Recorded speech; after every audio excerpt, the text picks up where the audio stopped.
Hi, Elements family. Happy Saturday. Thank you for tuning in. I'm Diana Rachel. I'm author of Urban Magic, A Guide for the City Witch, and the upcoming Hex Twisting Counter Magic Spells for the Irritated Witch. And I am at Elements Lavender Door in Marcellus. I'm doing readings from 1 until 5 today. So if you want to stop by and see me, welcome, welcome. This is DeeDee. She's one of our wonderful people that help keep the shop in order. And she is my lovely assistant today. Since we've got a little bit of time, I wanted to do a candle dressing for prosperity and abundance, a little bit for the store today. And so just to have some good vibes flowing, since it's been kind of a crazy couple weeks lately. So this method is it's a combination of things that I've learned over the years from my favorite book in candle magic ever is The Enchanted Candle by Lady Rhea. It's no longer with a major publisher. She self-publishes it now. She is this fabulous witch in New York City who has done all kinds of cool stuff. And I swear by that and her book Enchanted Formulary for making your own oils. Everything I've worked with from her absolutely works and I adore it. So this method is very much based on things I learned from her and things I learned taking a modern conjure class many years ago, along with elements of my own stuff and my own slightly wicked sense of humor, as some of you know. So the first thing I have, and DeeDee was kind enough to track down for me, were these glass jar candles. And have you ever done candle magic with this type of work? I actually have. Okay, would you like to tell about yours a little bit, since this is not supposed to be the Diana show? Okay, well, I actually also have done prosperity things through the years. And although I'm learning from Diana a lot.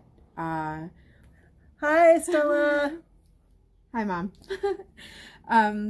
We just, like I said, I've done the same sort of prosperity type things for my personal use at home. Okay. So, and have you ever worked with glass jars? Have you worked with novenas? I've done novenas. Okay. And I've actually used the smaller. So the little ones? The little ones. And yeah. then, for the glass jars, we are notorious in our house for having St. Jude candles all the time. A family with interesting challenges. Yes. Okay. So, as those of you who know my background, I tend to be more animistic and pagan. So today, because I'm the one doing the candle, it will probably be addressed to a general energy. Unless the spirit pops up and goes, I wanna. But today, keeping in theme with the collective energies of the store and the community is probably going to be something inviting an angel of prosperity or abundance, or possibly the spirit Nikitika, which is an angelic spirit that helps people meet their family needs, basically.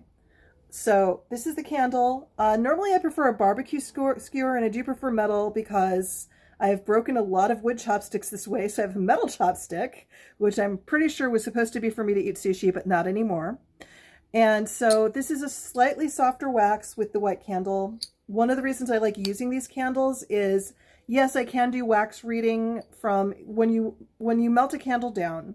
When you're using it for spiritual things, you can read the wax to see how it went, to see what's likely to happen. It's more difficult than reading a glass candle burn. And even though the glass candle is a 20th century invention, sometimes good things happen with progress. So it's not the most old-fashioned way. It's a newer way of doing things, but it's a way that I happen to find very useful. So what I am going to do is I'm going to dress and light the candle, but first I need to cleanse it. And this is the reason I pay for the stuff I use at Elements, because I go through this stuff because I'm always forgetting my own stuff. And here we go. I'm trying to open this. Could you get this open for me since I'm having some issues? And while DeeDee is getting the Florida water open for my klutzy butt, I am going to push this chopstick down into the wax, which happens to be soft enough that I can do this. I have broken candles with much harder wax, so finding wax that is just the right softness, especially when you're still getting the stuff that is made with paraffin, can be tricky. If you make your own candles, I would strongly recommend, especially if you're doing jar candles, using soy wax. It's soft, it's easy to dress. It plays well with oils and chemicals, but right now I am working with what's commercially available because I've not had a lot of time to do candle making. Also, it makes a big mess, and apparently my family likes their kitchen and eating and, domestic things. Pesky people that way. Kids insisting on eating. But Yeah, you know that feel. All right. So what I'm going to do is I am going to take a little bit of Florida water because every candle, every commercial item you get has been through somebody else's hands. You don't know what mood they were in. You don't know what's going on. And also, you don't know if they washed their hands. So a little bit of Florida water. And I wash this out and then I dry that out because Florida water has a lot of alcohol in it. And that is highly flammable. Hi, April. Good to see you. Thanks for tuning in. So I'm going to wipe out the Florida water because, you know, having my spell immolate on the first minute, it may look cool, but it's not a good thing. And then I'm going to use a little bit of that extra just to wipe down the outside of the candle. So for those unfamiliar with Florida water, this is used, I have seen it used in South America, in the United States, in Mexico, in Europe. Interestingly, I happened to have a bottle from Amsterdam that I bought years ago. And the European Florida water is always yellow. The Florida water in the Americas is always blue. I do not know why that is. I am hoping it doesn't have anything to do with biological fluids, but I never can tell. I will say some forms of European witchcraft are downright biological. So I'm assuming it would be sterile in any case. And it works just as effectively and smells just the same. So I'm assuming it's just the same stuff with a different coloring agent. But sometimes I wonder. Please do not take the things I say entirely too seriously. I go in strange places in my brain sometimes. So the next part that I'm going to do is I've got the holes in the candle, if you can see that. And so here's the tricky part. So the next part is called loading the candle. The tricky part about loading a candle is that you don't want to overload it because then you will affect how the candle burns. Also, do we happen to have any scissors? Yes. Because if you've noticed here, the wick is about 1 inch long or so, which is a good practice when you're making a candle because usually you have to bind it and make it a little more solid. But when you're burning a candle, you don't want the wick to be too long because that can create issues in the burn. And since when you're burning a candle for magic, you also want the cleanest burn you can get. One, it helps the spell work better, but also because you can read the flame for how your spell is doing, what's going on, which is one of the other reasons that I really like this particular style of candle magic. So the DeeDee got me some scissors. Thank you so much. So clip that down so it's about 1/4 inch. So, oh, and there's options for scissors. Brain. Okay. So the next part, because again, I haven't had a whole lot of time to make my own oils. That's something I'm working on doing now that I'm getting a little more set up in my studio in Kalamazoo. So I'm pulling some stuff out of my Spirit Workers kit. One is the Conjurer. And this is one by Dorothy Morrison. She wrote Utterly Wicked for anybody who wants some really fun witchcraft for when they really have an ex-husband that needs a teaching. Because she's autobiographical about that. But the Conjurer is an oil that is a kind of make anything happen oil. And it's got this thing on this top that is called an orifice reducer. So it controls things that come up by drops. Sometimes I mess with it, sometimes I don't. Here we go. And from the way this is acting, I don't need a whole lot of conjuring going on. So just enough to make it work. Because I am doing this with an angelic working, the next one I'm using was from the Elements Kalamazoo store called Angel.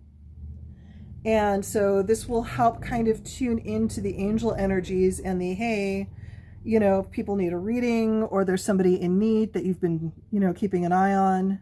Hi, Riley. You can bring them around. Hey, Riley.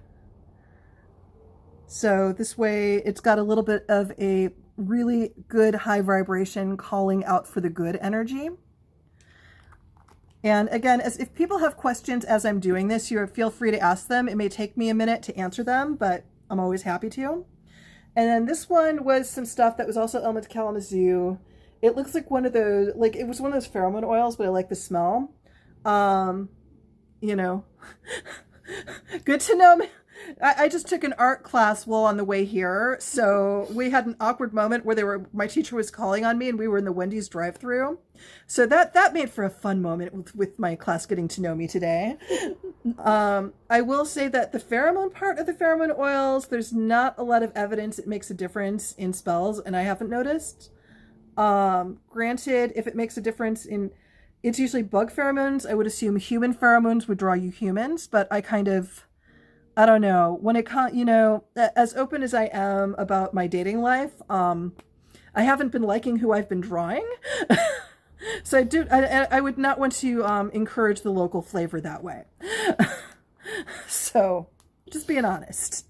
Okay, so use that. So just a few mixes here, and you can just use like one. There's nothing wrong with using just like one abundance or a prosperity spell. And if you can't quite get your hands on something that's just right for you, then a little bit of olive oil with some basil soaked in it can actually go a long way for a good general affordable prosperity oil.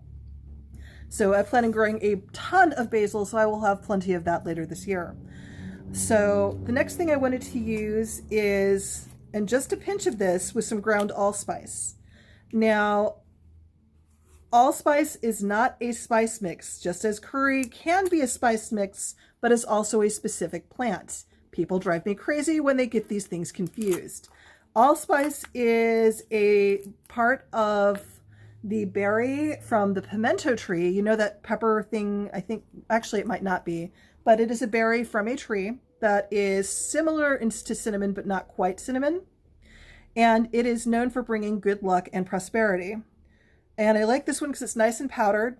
And so, you know, it doesn't matter, like, it really doesn't matter like where you get your herbs from, as long as they are good quality. And amazingly, the ones that look like that are priced a little cheaper are frequently a better quality than the fancy looking ones. I don't know why that is. It just is. So just a pinch of that and no more, because again, we want the candle to light, not conflagrate. And it is me, so there's no guarantee that won't happen anyway. And then and this is part of the techniques that I learned from Lady Rhea, is I'm going to put this in a water trap for fire safety, because I know myself and I know my track record. Yeah, so, but before I do that, I am going to, basically write, right in the bottom what my intention is. So, basically bring, prosperity and abundance to elements. And then, so what do you think a good money symbol would be? I mean, obviously the $, but what are other things that speak of prosperity, speak of how you feel when you have everything you need?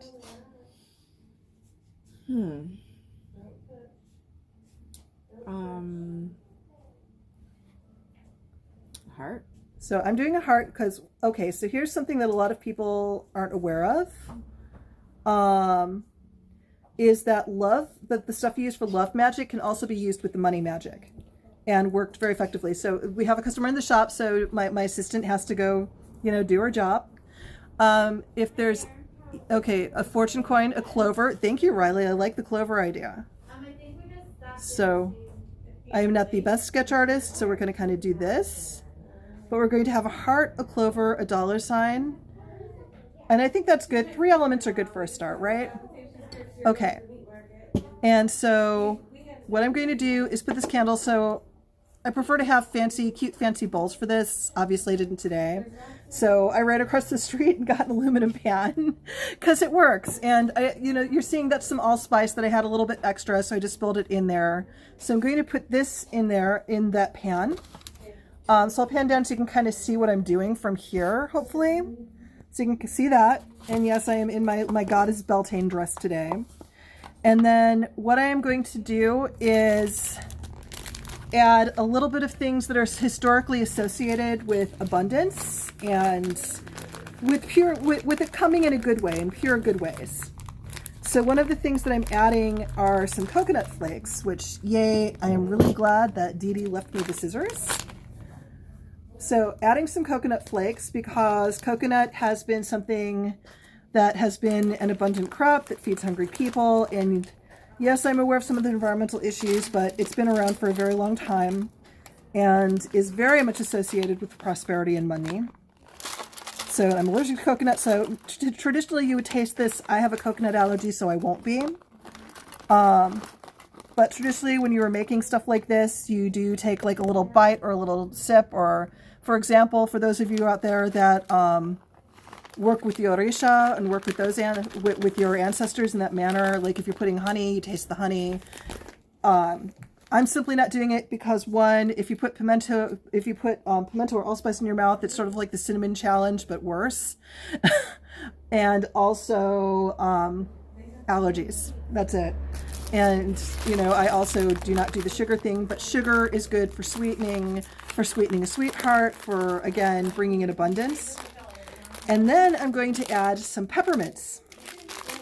So back down to watching my hands. I know I can see that some of you like watching my face more, but this is how you learn how to do it.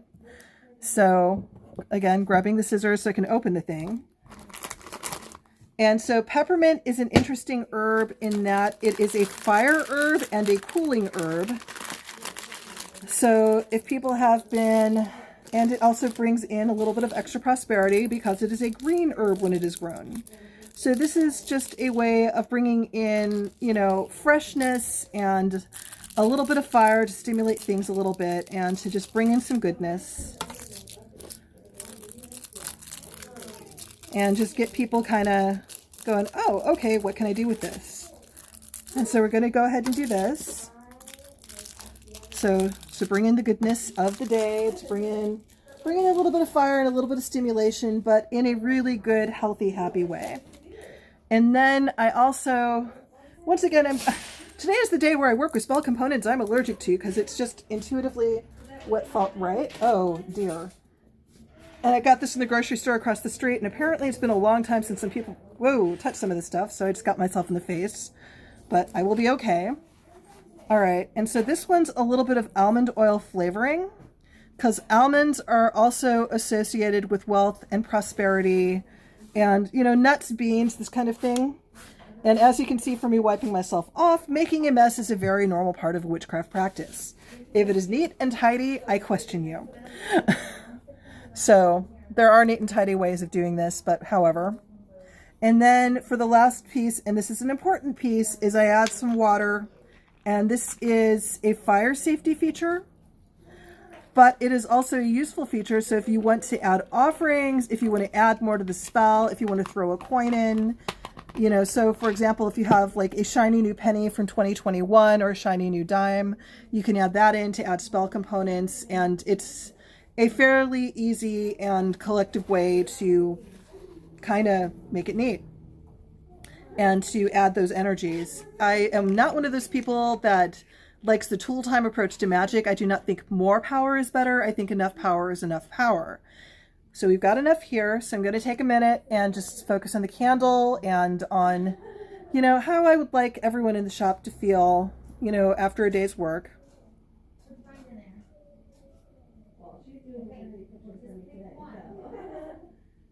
And then I'm going to ask for the angels of prosperity to come visit, to bring people who can benefit from what the store has to offer to come in. For those who need the type of healing that we offer, to those who need the type of good that we offer. And for those who would treat it respectfully and well, to feel welcome and like it's a good day to come in. Okay? And then depending on your practice, you may add some personal chants, you may add some personal spells.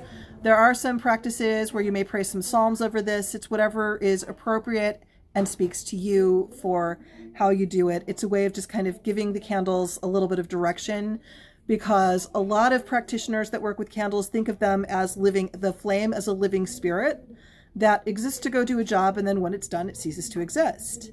So the next part is lighting the candle, and I know some of you, there's a pyro out there who wants to watch that part because that's like the best part to them. And so I'm going to light the candle, and I'm using a match. Normally I use a lighter or a long lighter. I'm using a match today because I was in a play with matches kind of mood. And obviously I'm still having some issues with that. There we go. And then I'm using the smoke from the match, the sulfur smoke, to add a little protection to the spell to keep outside interference or, disagreeing stuff. And I put that in the water, fire safety always. And so that's basically to protect the spell itself while the spell goes out and does its thing. So that's candle magic for you. That's my version of candle magic for you, at least one version. And I am hoping to teach a candle magic class if there's enough interest. And that's one of many approaches you can take. So thank you so much for tuning in. I thought I'd share this with you today. For those of you looking for a reading or consultation, both I and my partner Cinti are at Elements Lavender Door today until 5 p.m. So we would love to see you. And it's a beautiful day. I'm hoping to see lots of people today. So thanks so much for tuning in and have a wonderful afternoon.